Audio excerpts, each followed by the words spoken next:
Hello and welcome into another episode of Locked On Wolves. Today on the show, where do the Timberwolves rank in the NBA? We'll talk NBA power rankings. A few outlets have their rankings out for the offseason, and I have some thoughts. Plus, Donte DiVincenzo out for EuroBasket. We'll talk about why and if it's a concern. It's all upcoming. Welcome in. You are Locked On Wolves.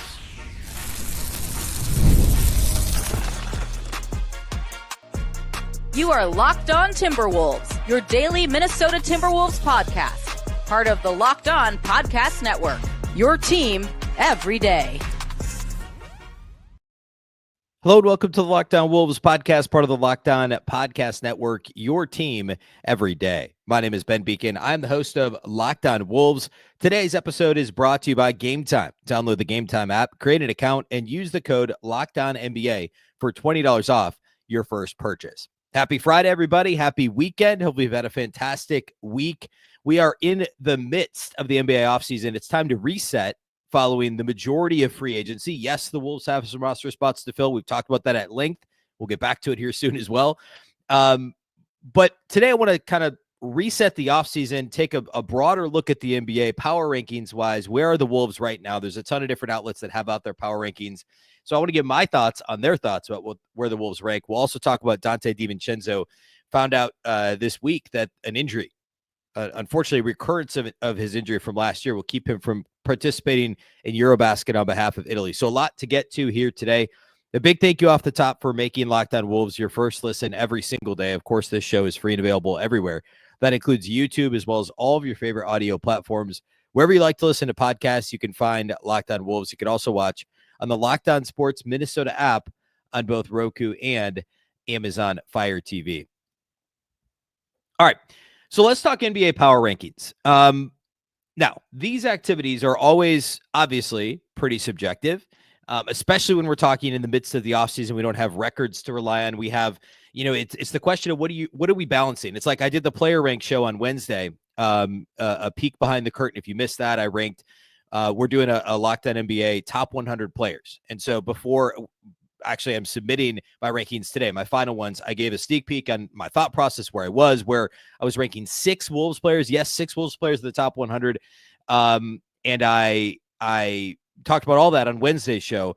Similar to that, where it's like, okay, we have the data from last year. What did these players do over the last 12 months? What did they do in the regular season, the postseason last year for their teams? What does their team success look like?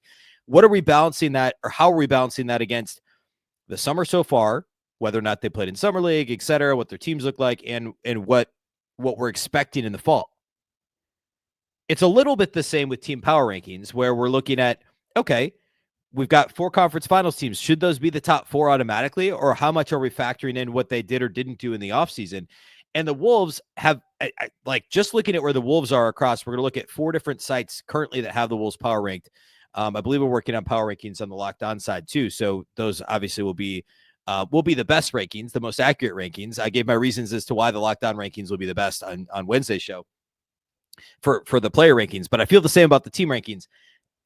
We see a little bit of this effect of how do we compare the offseason so far to what we saw last year coming through these different site rankings. And what I mean by that is they're ranked anywhere from number 4 to number 8 on these 4 different sites. The obvious thing would be to just rank them in the top 4 based on their finish last year. But you could also take a half step back and be like, all right, they only won 49 regular season games. And they beat just saying what it is, they beat a depleted Warriors team minus Steph Curry for the majority of that series in 5 games. And then they also got beat pretty easily by OKC in the conference finals for the second straight year, being, knocked out of the conference finals in just 5 games. So, are they really a top 4 team? It's funny. It's just such a really interesting exercise because then you're also at the same time evaluating what each team has done thus far in the offseason. So we'll start with the best ranking, because there is one ranking that had the ranking where the Timberwolves are the highest. I'm not saying it's the best. I'll tell you where I think they rank here in a minute. The Athletic, Law Murray at The Athletic has the Timberwolves ranked number 4 in the entire NBA. He's got them tiered into top contenders, a tier of in a good place teams, a tier of bubble teams, a tier of not the tier to fear, and then the basement floor. So top contenders, there's only 5. It's OKC, obviously. He's got the Knicks at number 2. He's got the Cavs at number 3, and he's got the Timberwolves at number 4. And I'll read what he said real quick. He says 2 out of 3 isn't bad. Minnesota kept the front court together by re-signing Randle and Reid. Lost Alexander Walker, but he talks about TJ Shannon, Jalen Clark, Rob Dillingham filling those minutes. He used a first-round pick on Jean Beringer to replace Garza. Minnesota lost combo forward Minot, so there's a spot for another forward Minnesota should look to add. Overall, they're in a good position to attempt to win the West after losing back-to-back conference finals. So not much there. He's got Denver 5. Those are the top 5 teams in the true contender status. Interestingly, he's got Houston number 6. Houston ranks very high across these rankings. I believe 6 is the lowest they get. He's got Houston at 6, the Clippers at 7, the Magic at 8. And then on the bubble, it goes Warriors, Pistons, the Lakers down at 11. That's important for when we get to the Bleacher Report rankings. He's got the Lakers at 11, and the Clippers and Houston are both in that second tier at 6 and 7, 6 for Houston, 7 for the Clippers in a good place tier. Okay, so he's got Minnesota at 4, ahead of the likes of Houston, both LA teams. I guess those are the big ones that we'll find ahead of Minnesota in some of these other rankings. The Warriors, I don't think they're ever ranked ahead of Minnesota. So that's where his rankings are. Next, ESPN and CBS both have the Timberwolves ranked number 6. Okay. ESPN just came out with theirs, and they've got Minnesota 6. Interestingly, their last ranking, which I think was like right after the draft, had them 4. They've dropped them 2 spots to 6. The Knicks have gone up 2 spots after adding Jordan Clarkson and Gershon Yabusele. And Cleveland is still at 4. Denver's still at 3. They jumped Houston all the way from 5 to 2 after what they've done in free agency, which is obviously great. I'm not going to argue against getting Kevin Durant, Dorian Finney-Smith, and Clint Capella. Clint Capella is a pretty luxury depth piece. I think that perhaps there's a bit of discounting how much losing Dylan Brooks is going to hurt them. And I know Dylan Brooks comes with his headaches. Timberwolves fans know that all too well. But I think that's going to matter. But there could be some addition by subtraction in terms of moving off of Jalen Green as well. But I think the Houston ranking number 2 is a little aggressive. So they go OKC, Houston, Denver, Cleveland, Knicks, Minnesota at number 6, just ahead of the Clippers, the Magic at 8, the Warriors at 9. So that part's the same as the Athletic, and they've got the Lakers at 10. The Athletic had the Lakers at 11. They just flipped them with the Pistons. The other place that had the Timberwolves ranked 6 is CBS, and that's Colin Ward Henninger, I believe. Yeah, Colin Ward Henninger, who does all the different ranking things at CBS. We talked about all of his power ranking stuff last year, and overall does a pretty good job. He's got Minnesota 6. Basically the same ranking in terms of the teams, just a little bit of a different order as ESPN. He goes Thunder, Cavs, Knicks, Rockets, Nuggets, Wolves. I actually can buy that. That's so far the closest rankings to what I would put it. I think it's a bit dicey to put Denver ahead of Minnesota. I know that they were a game better in the regular season. I know they have Jokic.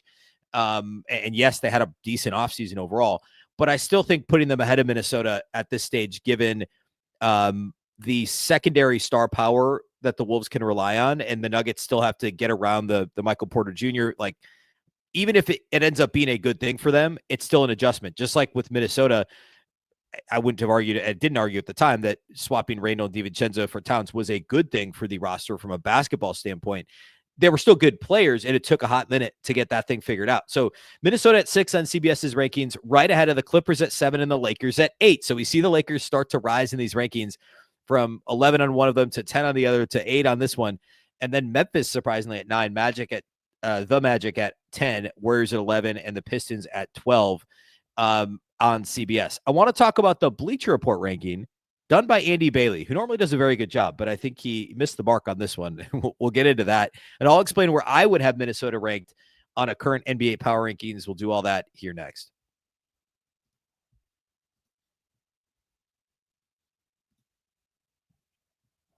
Today's episode of Locked On Wolves is brought to us by our title sponsors at Gametime. We've all been there, logging on early and waiting forever for concert tickets to go on sale, only to lose your spot for a show that you've been dying to see. Live music should be about making memories, not dealing with the stress of ticket shopping. That's where Gametime comes in. Gametime makes getting concert tickets faster and easier than ever. Prices actually drop as it gets closer to showtime, and you can save up to 60% off with their killer last-minute deals. Maybe you're just tired of the endless scrolling, trying to find the best deal. The zone deals at Gametime are awesome. They'll let you get the best seats in your section for you. And my favorite feature is the panoramic seat view. If you just wonder what your view is going to look like, maybe it's a concert ticket, maybe it's a baseball game or whatever it is, soccer game, the app will show you a panoramic seat view so that there are no surprises about what your view is. Take the guesswork out of buying concert and show tickets and sports tickets with Gametime. Download the Gametime app, create an account, and use the code LOCKDOWNNBA for $20 off your first purchase. Terms apply. Again, create an account and redeem the code LOCKDOWNNBA. That's LOCKEDONNBA for $20 off. Download the Gametime app today. Last minute tickets, lowest price, guaranteed.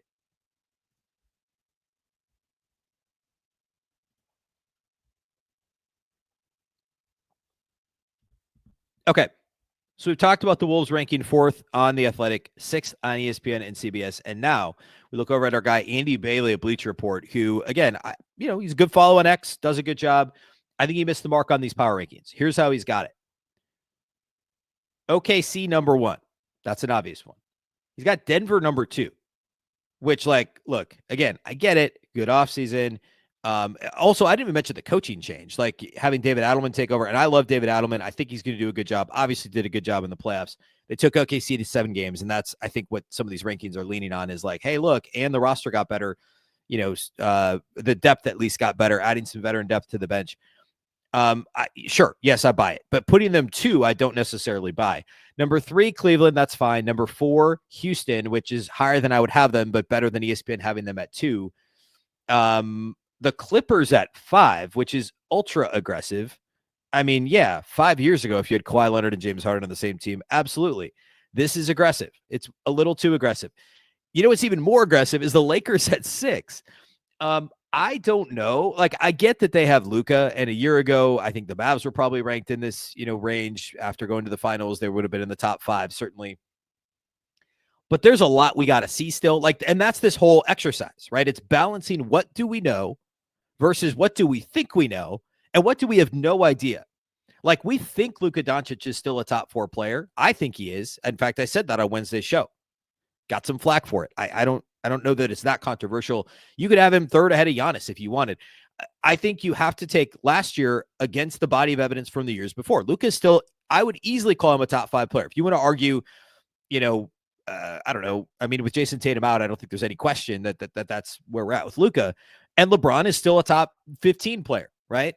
But what's the depth look like on that team? They certainly got a little bit better in the offseason. Their offseason moves were, they were okay. They were fine. And certainly better than what they've done in recent previous offseasons.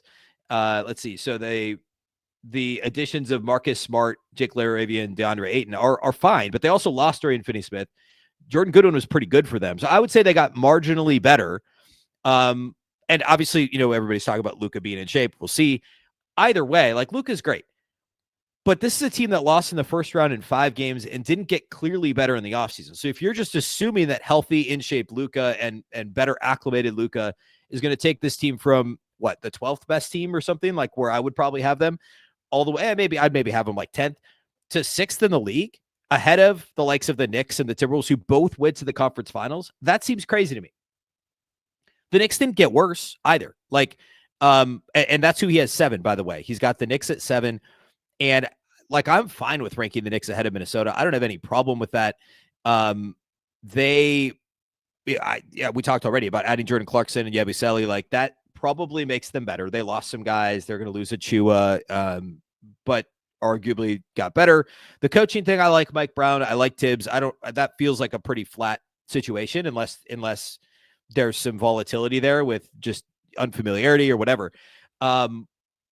But anyway, he's got the Knicks at 7. He's got Minnesota at 8 on his rankings. He says the Timberwolves cruise past both the Lakers and Golden State. This is, by the way, again, Andy Bailey on Bleacher Report, but look completely outmatched against the Thunder. That makes at least 2 paths through the 25 offseason feel viable for the second year in a row. And this is from a couple of weeks ago. This ranking was before the Kevin Durant stuff, by the way, which again, that's where he had Houston ranked before the Kevin Durant stuff. He says their interest in Kevin Durant suggests that an offseason move like that would be in play, or they could take a more patient approach. Either way, they have arguably the best shooting guard in the league in Anthony Edwards. So I should have added that caveat at the beginning, but it doesn't really matter because this ranking was from immediately following the finals around the time of the draft. But he had Houston that high and the Lakers that high before the Kevin Durant move was made, like really early on. He had them fourth, which just seems crazy to me. I'd be curious to see where Andy would rank these teams now. But either way, for all these rankings that were done in the last 3 to 4 weeks, Minnesota's range is from 4 to 8. I don't think there's anybody that would argue that they're better than 4 or worse than 8. That all makes sense to me. Where I would rank Minnesota, I get having OKC 1, obviously. Number 2, I feel like has to be either the Knicks or the Cavs. I could go either way. That's 2 and 3 in some order. And both of those teams in the Eastern Conference with the Celtics and the Pacers both depleted because of the injuries to Tatum and Halliburton, respectively. Like, you can expect one of those teams, like either one of those teams should win the conference and should feel that way going into the season. Now, of course, nobody thought the Pacers would win the conference last year, but here we are. So I think in some order they're 2 and 3. I don't think I would put the Wolves. I go back and forth on this. I think I actually would put the Wolves 4. I'm okay with Houston 4 if you want to put Houston 4 because they were good and they were obviously a better regular season team than Minnesota last year from a record standpoint. And, they flamed out in the playoffs in a round earlier in similar fashion to Minnesota, or actually 2 rounds earlier in similar fashion to Minnesota. Well, I guess that series went longer, but I don't know. I go back and forth on that. If you want to put Houston ahead of Minnesota or not, I understand it. Like, they've got Kevin Durant, but also look at what Phoenix did the last couple of years. So there's that. But fine, put Houston at 4. I get the argument. The roster should be better. It should be deeper. They had a great offseason. And you could argue that their roster got better. Well, the Wolves at best stayed the same. If it's hard to argue that second year TJ Shannon and what's effectively second year Jalen Clark and second year Rob Dillingham will be better than what Nickeil Alexander-Walker gave them last year. And I've made the case on the show. I think the upside is certainly greater. Like, I think TJ Shannon could end up being like a 6-man type scorer off the bench. That's entirely on the table. So they don't get me wrong. They could be better. They very well could be better. I think they'll win more games in the regular season than they did last year. I haven't made my prediction yet, but we talked over unders a few weeks ago, and I believe the Wolves are at 50.5. Minnesota, I'm going to take the over on that. They're going to win more games. But is the roster clearly better than it was 12 months ago? I don't think that the answer is yes. Well, 12 months ago. 12 months ago would have been before the cat trade. We'll call it 10 months ago, right after the cat trade, or 9 months ago or whatever. I don't think it's better because a known quantity is better than an unknown. And for no matter what we think of TJ Shannon, we knew what Nickeil Alexander-Walker was last year, and he was that guy. So it's hard to argue the roster is better. And all that to say, I understand the argument that Houston right now could be ranked slightly ahead of Minnesota. So I would put Houston at 4. I'd put Minnesota at 5. I don't think there's anyone.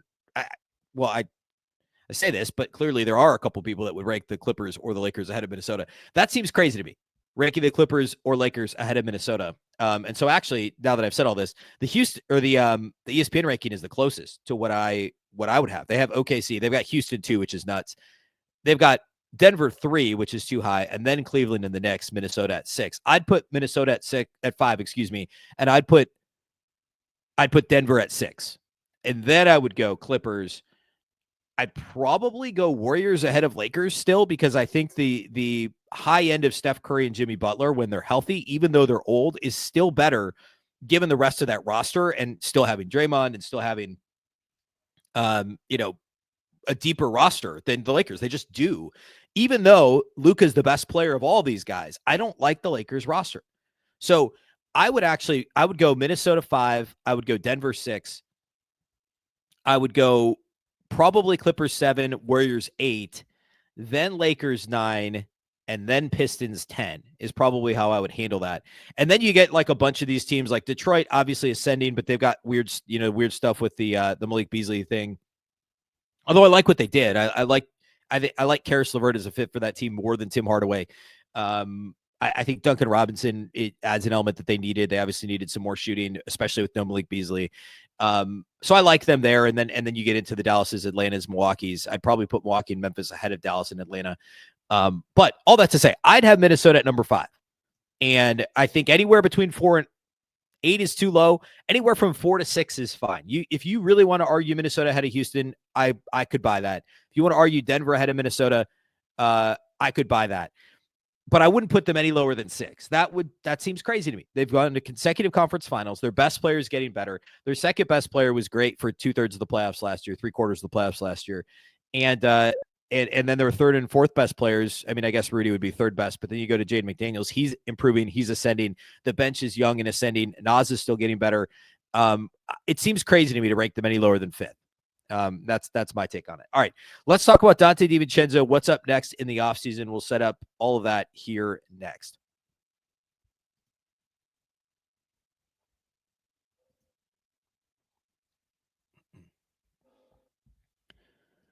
All right, news broke on Wednesday afternoon about Donte DiVincenzo. We talked previously about how he had gotten Italian citizenship just a few weeks ago and was planning to play with Italy in EuroBasket and other upcoming events. Italy, the basketball federation in Italy, announced on Wednesday that he would not be playing in EuroBasket due to a, quote, physical issue. And then Donte DiVincenzo posted a video online and said that he couldn't play, and he also called it a physical issue. And then, of course, lots of quick reporting as everybody started to panic, rightfully so. The other thing is, by the way, the spokesperson for the Italian Basketball Federation said, I'll just read his quote. This is transcribed onto the Hoops Rumors website from a press conference, I guess. The national team coordinator in Italy said, on July 21st, we received clearance from the Timberwolves for Donte to play. Donte was resuming training, but between the 22nd and 23rd, he felt discomfort in his big toe, which had already cost him a month out this season. Of course, that was the injury. Remember, he suffered in the final minute against Golden State. He ended up missing a month. He got hurt right after he joined the starting lineup, right after he started playing better, and then ended up missing a month with what was essentially a turf toe injury that, of course, we see all the time in football. He says, we set a deadline yesterday, which would have been the 29th. And according to doctors and specialists, we were talking about 3 to 4 months of therapy, so it wasn't possible. He sent the video to show that we're on the same page. That's how it went. So obviously, Timberwolves fans see the 3 to 4 months, and that's terrifying. John Krasinski, quickly, though, of The Athletic, jumped onto X and said it's precautionary. And then, of course, people were like, 3 to 4 months takes him out of training camp. And he said, no, he'll be ready. And then people said, the Wolves shut him down. He said, no. It certainly sounds like this was completely above board. And it's just, Donte was planning to play. The Wolves were planning to let him. This is a different front office than the Juancho stuff. Remember Juancho Hernan-Gomez with Gerson Rosas years back, and the way the Wolves treated the situation with Spain, and Hernan-Gomez was mad, and the Spanish team was mad, and everybody was angry. That was coming out of COVID. That was just kind of a whole weird thing. And this, it sounds like he was cleared. He had the citizenship. The Wolves said he could play. He tweaked the toe. And if it is just precautionary because anything happened, undoubtedly, I don't know why the Italian guy would say 3 to 4 months unless he's just like overselling it to make it sound better to people in Italy. I don't know, maybe doing Donte a favor in that regard, but clearly training camp is in like less than 2 months. So if that's really true, then obviously there's a bigger issue, but John Krasinski says it's precautionary. So undoubtedly they're just going to say, all right, don't, rest it for a month or 6 weeks or whatever. This is me just guessing. And then, get ready for training camp. And whatever you're doing training wise, if it's just shooting or if it's just, other workouts, weight training, etc., and you're not cutting and running and, scrimmaging and actually playing basketball, there's going to be a lot less risk to re-injure that toe. And so I'm sure that the Wolves are like, hey man, don't play in games. And I'm sure he's on board with that. And, just make sure that you get it right by the time training camp starts. And maybe the Wolves take it slow, to start training camp and preseason with Donte. Obviously not worth risking anything until things really matter. So not as scary as it looked initially, because like this thing coming out in real time on X is definitely scary, but obviously something to keep an eye on. And of course will be a question that will be asked of the Timberwolves and of Donte when training camp gets going in mid-late September. So next up on this show, we're going to talk more about the player rank. Of course, I mentioned I'm going to be submitting that list today to Locked On, and we'll talk about our Locked On NBA Top 100 rank. I'll likely have a guest on to talk a little bit about that once that list comes out here in the next couple of weeks. So that's something we'll cover. I'm also going to have a guest on next week to talk about the Timberwolves' final roster spots, what some of the options are for Minnesota, guys who they may have some interest in adding, if it makes more sense to add a big or a wing/forward or a true point guard or, a combo guy. Like, what type of player with the Wolves roster the way it is, they know who the top 10 guys in the rotation are. Does it make sense to get another guy who could bump down some guys, a rung or two on that ladder, like a Malcolm Brogdon? Or does it make sense to get somebody who knows they're a bench big? Or do they not need a big because of what Barangay showed in Summer League? What's the take there for Minnesota? So we'll break all that down next week.